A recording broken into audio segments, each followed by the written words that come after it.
28 फरवरी 2026 वो तारीख जब मिडिल ईस्ट बारूद के ढेर पर बैठ गया। अमेरिका और ईरान के बीच भड़की चिंगारी ऐसी दावानल बनी कि दुनिया तीसरे विश्व युद्ध के मुहाने पर आ खड़ी हुई। 40 दिनों तक सिर्फ और सिर्फ तबाही का मंजर रहा। इस 40 दिन की जंग में महाशक्ति अमेरिका ने ईरान पर ऐसा कहर बरपाया कि उसकी अर्थव्यवस्था की रीढ़ टूट गई।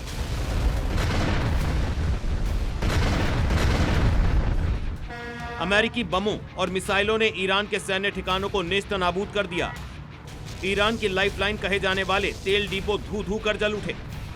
हॉर्मुज और खार्ग आइलैंड पर अमेरिका ने ऐसे अचूक निशाने साधे कि ईरान के पैर उखड़ गए, लेकिन ईरान ने भी घुटने नहीं टेके। खामेनेई की सेना ने खाड़ी देशों में मौजूद अमेरिकी एयरबेस को टारगेट किया। मिसाइलों की ऐसी बारिश की कि अमेरिकी डिफेंस सिस्टम भी हैरान रह गया। समंदर में तैरते अमेरिका के अजय माने जाने वाले युद्ध पोतों और आसमान में उड़ते लड़ाकू विमानों पर ईरान ने वो पलटवार किया जिसे वॉशिंगटन तक को हिलाकर रख दिया। हालात बेकाबू हो चुके थे। दोनों देश आर पार के मूड में थे।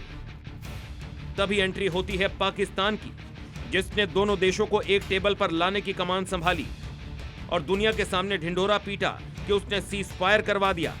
लेकिन इस सीज फायर के पीछे की जो घिनौनी सच्चाई अमेरिकी राष्ट्रपति डोनाल्ड ट्रंप ने उजागर की है, उसने पाकिस्तान को पूरी दुनिया में नंगा कर दिया। डोनाल्ड ट्रंप ने एक ऐसा खुलासा किया जिसने इस्लामाबाद से लेकर रावलपिंडी तक भूचाल ला दिया। ट्रंप ने साफ कहा कि वो किसी भी कीमत पर सीज फायर के मूड में नहीं थे। वो ईरान को पूरी तरह मटियामेट करना चाहते थे। लेकिन पाकिस्तान के प्रधानमंत्री शहबाज शरीफ और आर्मी चीफ आसिम मुनीर उनके सामने गिड़गिड़ाने लगे। अमेरिकी राष्ट्रपति ट्रंप के शब्दों में कहें तो पाकिस्तानी हुक्मरानों ने सीज फायर के लिए ट्रंप के सामने नाक रगड़ी। तब जाकर अमेरिका इस समझौते के लिए तैयार हुआ। आखिर पाकिस्तान इस जंग को रुकवाने के लिए इतना बेताब क्यों था? क्या उसे इंसानी जानों की फिक्र थी? बिल्कुल नहीं।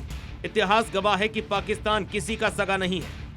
वो अपने फायदे के लिए किसी भी हद तक जा सकता है, कभी भी पाला बदल सकता है। जब पैसों की जरूरत होती है तो कटोरा लेकर सऊदी अरब पहुंच जाता है, और जब तेल की किल्लत होती है तो जनरल मुनीर ईरान की दहलीज पर खड़े नजर आते हैं। इस सीज़फायर के पीछे भी पाकिस्तान का सिर्फ और सिर्फ अपना निजी स्वार्थ था, जिसे उसने शांति का मुखौटा पहनाया। दिलचस्प बात यह है कि दुनिया को हिला देने वाला यह सनसनीखेज खुलासा अमेरिकी राष्ट्रपति डोनाल्ड ट्रंप ने तब किया जब वो अपने बेहद अहम चीन दौरे से लौट रहे थे। बीजिंग की धरती पर कदम रखने और वहां से उड़ान भरने के बीच ट्रंप ने दुनिया को यह संदेश दे दिया कि सुपर पावर आज भी वही है और पाकिस्तान जैसे देश उनकी उंगलियों पर नाचने वाले मोहरे मात्र हैं। चीन के इस दौरे के दौरान भी वैश्विक समीकरण बदले हैं, जिस पर पूरी दुनिया की नजरें टिकी थी। ट्रंप ने खुद माना कि चीन का दौरा काफी हद तक सफल रहा।